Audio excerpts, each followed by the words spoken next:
নমস্কার, আপনারা দেখছেন শান্তন টিভি। আমি রয়েছি আপনাদের সাথে মীনাক্ষী। চোখ রাখছি এই মুহূর্তে প্রাইম নিউজে। অন্ধকারে আচ্ছন্ন হয়ে রয়েছে রাজধানী আগরতলার ক্যাম্পের বাজার গজারিয়া মুসলিম পাড়া এলাকা। বিদ্যুৎ পরিবাহী তারে গাছ উপড়ে পড়ায় ছিঁড়ে যায় বিদ্যুৎ পরিবাহী তার। গত 3 দিন ধরে বিদ্যুৎ সংযোগ ছিন্ন হয়ে রয়েছে এই এলাকায়। বিদ্যুৎ নিগমের কার্যালয়ে খবর দেওয়া হলেও কোনো রকম ব্যবস্থা গ্রহণ করা হয়নি বলে অভিযোগ স্থানীয়দের। বাধ্য হয়ে স্থানীয়রা নামলো পথ অবরোধে। স্থানীয়দের বক্তব্য, বন দপ্তরের কর্মীরা এসে গাছ কেটে দিয়ে যায়, কিন্তু বিদ্যুৎ নিগমের কর্মীরা এখনো পর্যন্ত বিদ্যুৎ সংযোগ স্বাভাবিক করেনি। এমনকি বুধবার রাতে নিগমের কর্মীরা নাকি তাদেরকে হুমকিও দিয়ে যায়। এই এলাকায় আর কখনোই বিদ্যুৎ দেওয়া হবে না। স্থানীয়দের প্রশ্ন, তাদের কি অপরাধ?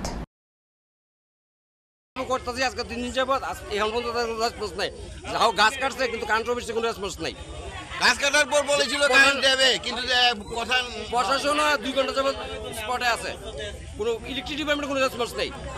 যে লোকগুলো কি হয়েছে, পাশাপাশি এখানে একটা কোম্পানি আছে, কোম্পানির মধ্যে 30-40 জন কর্মী কাজ করে, কোনো রেসপন্স নেই ইলেকট্রিক ডিপার্টমেন্টের। 3 দিন এই যে গজারিয়া মুসলিম পাড়া শিপাড্ডু। আপনারা এখন কি করছেন?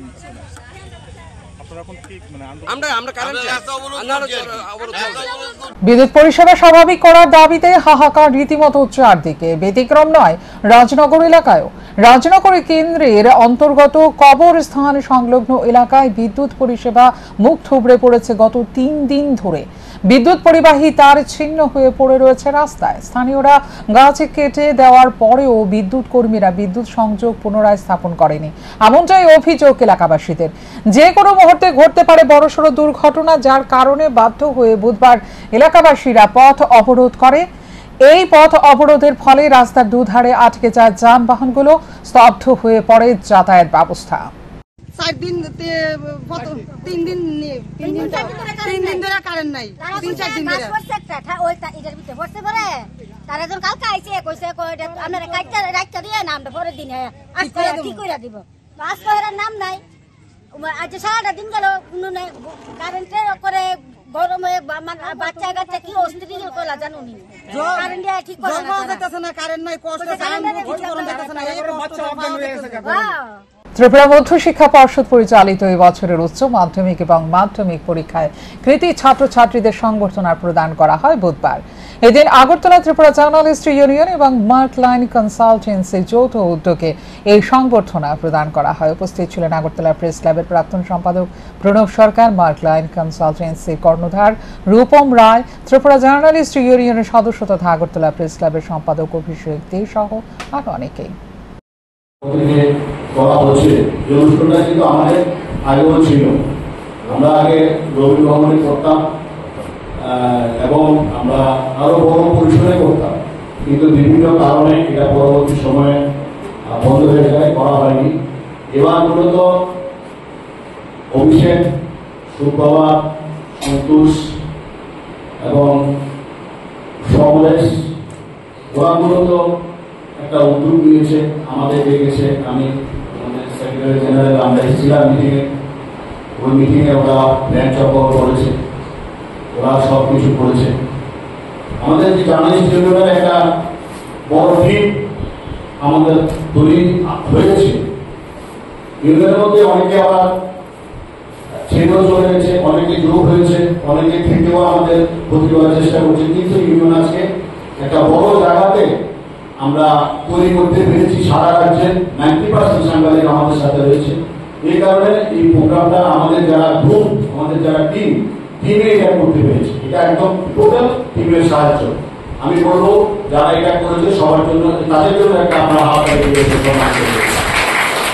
আপনারা যারা মধ্যশিক্ষা পর্ষদের মাধ্যমিক বা প্রয়োগে কৃতিত্ব দিয়ে কৃতিত্ব অধিকারী হয়েছেন, সম্মানিত করেছেন রাজ্যকে, গর্বিত করেছেন আমাদেরকে, আপনাদেরকে আজকে আমরা সম্মানিত করতে পেরে ত্রিপুরা জার্নালিস্ট ইউনিয়ন গর্বিত। আমরা মনে করি এখানে আমাদের কোনো কৃতিত্ব নেই, আমাদের কোনো ক্রেডিট নেই। আপনারা যারা এই রাজ্যকে গর্বিত করেছেন, আগামী দিনের জন্য নতুন প্রজন্মকে স্বপ্ন দেখিয়েছেন এবং আপনারা বার্তা দিয়েছেন, স্বপ্ন দেখিয়ে বলেছেন যে ভালো করে পড়াশোনা করলে প্রথম, দ্বিতীয়, তৃতীয়, চতুর্থ, দশম এগুলো ভালো রেজাল্ট করা যায় এবং ভালো ফল করলে সাংবাদিকদের মতো সংগঠন মাথা নত করে, সবাই মাথা নত করে। আমরা আজকে জার্নালিস্ট ইউনিয়নের সভাপতি হিসাবে আমি আপনাদের মাথা নত করে পুলিশ জানাই, আপনাদের অভিভাবকরা যারা আছেন তাদেরকে পুলিশ জানাই। ভয়াবহ ঘূর্ণিঝড় রেমলের তাণ্ডবে ক্ষতিগ্রস্ত হয় তেলিয়ামুড়া মহকুমার বিভিন্ন এলাকা। বুধবার এই সমস্ত ক্ষতিগ্রস্ত এলাকাগুলোতে পরিদর্শন করেন স্থানীয় বিধায়ক তথা রাজ্য বিধানসভার মুখ্য সচেতক কল্যাণী রায়। ক্ষতিগ্রস্ত এলাকাগুলো পরিদর্শনের পাশাপাশি তিনি কথা বলেন ক্ষতিগ্রস্ত পরিবারগুলোর সঙ্গেও। তেলিয়ামুড়া বিধানসভা কেন্দ্রের অন্তর্গত দশমীঘাট, নেতাজি নগর সহ ঘূর্ণিঝড় কবলিত এলাকাগুলো পরিদর্শন শেষে বিধায়ক কল্যাণী রায় প্রশাসনিক পদস্থ আধিকারিকদের নির্দেশ দেন অতি দ্রুত ক্ষতিগ্রস্ত পরিবারগুলোর কাছে সরকারি সাহায্য পৌঁছে দেওয়ার জন্য। বিধায়ক কল্যাণী রায়ের এই পরিদর্শনকালে সঙ্গে উপস্থিত ছিলেন তেলিয়ামুড়া পুর পরিষদের প্রাক্তন চেয়ারপারসন নীতিন কুমার সাহা সহ স্থানীয় নেতৃত্ব। বিধায়ক কল্যাণী রায় জানিয়েছেন ঘূর্ণিঝড় কবলিত নেতাজি নগরে প্রায় 21টি পরিবার ক্ষতিগ্রস্ত হয়েছে। হাসপাতালে যে বাউন্ডারি দেওয়ালটি ভেঙে গেছে তাও এদিন পরিদর্শন করেন কল্যাণী রায়। এই হাসপাতালটিকে সুরক্ষিত রাখতে নতুন করে এস্টিমেট করা হয় বাউন্ডারি দেওয়াল নির্মাণের জন্য। তবে দশমীঘাট এলাকায় গত বছর বাঁশ দিয়ে ব্যারিকেড নির্মাণের ফলে এবারে বন্যায় তেমন একটা ক্ষয়ক্ষতি হয়নি। আপনারাই দেখতে পাচ্ছেন তেলিয়ামুড়া সাব ডিভিশনাল হসপিটালের বাউন্ডারি ওয়াল ধসে পড়েছে। এবারে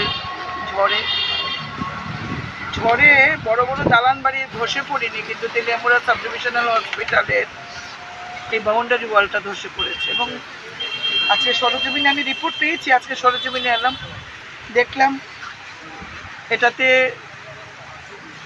পিলার নেই, রড বাইন্ডিং যেভাবে হওয়া বাঞ্ছনীয় ছিল সেভাবে হয়নি, তাই ভেঙে পড়েছে। বাম আমলের কনস্ট্রাকশন আপনারা বুঝতেই পেরেছেন। ঘড়ি করে সেদিনকার মুখ্যমন্ত্রী 2017 সালের অগাস্ট মাসে সেটা উদ্বোধন করেছেন, কিন্তু আজকে আমরা দেখলাম আমি কোনো সরকারের দোষ দিতে বলছি না, সেটার জন্য আমি বলছি না। 17 সালে যে নির্মাণ হয়েছিল 24 সাল, 7 বছরও কমপ্লিট হয়নি। এত বড় একটা বিল্ডিংয়ে জল পড়ছে, ছাদ খারাপ হয়ে গেছে, এবং এই বাউন্ডারি ওয়ালটা আজকে তার দৈন্যদশা আপনারা দেখতে পাচ্ছেন। মিনিমাম রেসপন্সিবিলিটি নিয়ে যে কাজ করা সেটা এজেন্সি করেনি বা কন্ট্রাক্টর করেনি।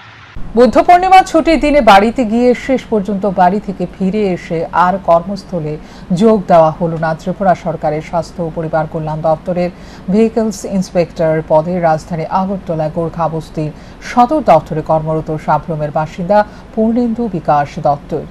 গত বৃহস্পতিবার রাতে তার মৃত্যু হয়েছিল সামান্য ঝড় বৃষ্টিতে ঝুলে থাকা বিদ্যুৎ পরিবাহী তারে। বিদ্যুৎস্পৃষ্ট হয়ে যায় মৃত্যু হয় তার। বুধবার আগরতলা রবীন্দ্র ভবনের আম্রকুঞ্জ প্রাঙ্গণে পূর্ণেন্দু বিকাশ দত্তের স্মৃতির প্রতি শ্রদ্ধা জ্ঞাপন করা হয়। আয়োজন করা হয় এক স্মরণ সভার। এই স্মরণ সভার উদ্যোক্তা টিআইটি এলামনি। আমরা আমাদের এক খুব প্রিয় ছাত্র যে টিআইটিতে পড়াশোনা করে তার কর্মজীবনে সুন্দর এগিয়ে যাচ্ছিল, হঠাৎ দুর্ভাগ্যবশত একটা আকস্মিক দুর্ঘটনার শিকার হয়ে আমাদের সবাইকে ছেড়ে যেতে হয়েছে। পূর্ণেন্দু বিকাশ দত্ত আমাদের সবাই অত্যন্ত প্রিয় ছাত্র এবং বিশেষ করে যারা ওর সাথে চলাফেরা করতো, ওর ব্যাচমেট ছিল, ওনাদের মুখ থেকে ওনার এই কয়েকটা দিনে বিশেষ করে ওর সম্পর্কে আরো অনেক জানতে পেরেছি যে ও খুব ভ্রমণ পিপাসু ছিল, নিজের বন্ধু বান্ধবের মধ্যে অত্যন্ত প্রিয় ছিল। তো এরকম একজন গুণী ব্যক্তি, এরকম একজন গুণী সন্তান হঠাৎ করে আমাদেরকে ছেড়ে যেতে হয়েছে, এটা অত্যন্ত হৃদয় বিদারক। আর এটার যে কষ্ট আমরা সহ্য করতে খুব কষ্ট হচ্ছে। এখনকার মতো এই মুহূর্তের সংবাদ এই পর্যন্ত। অন্যান্য আপডেটস দেখার জন্য অবশ্যই নজর রাখতে হবে সান্দন টিভির পর্দায়। সান্দন টিভি, দায়বদ্ধতাই যার ঐতিহ্য।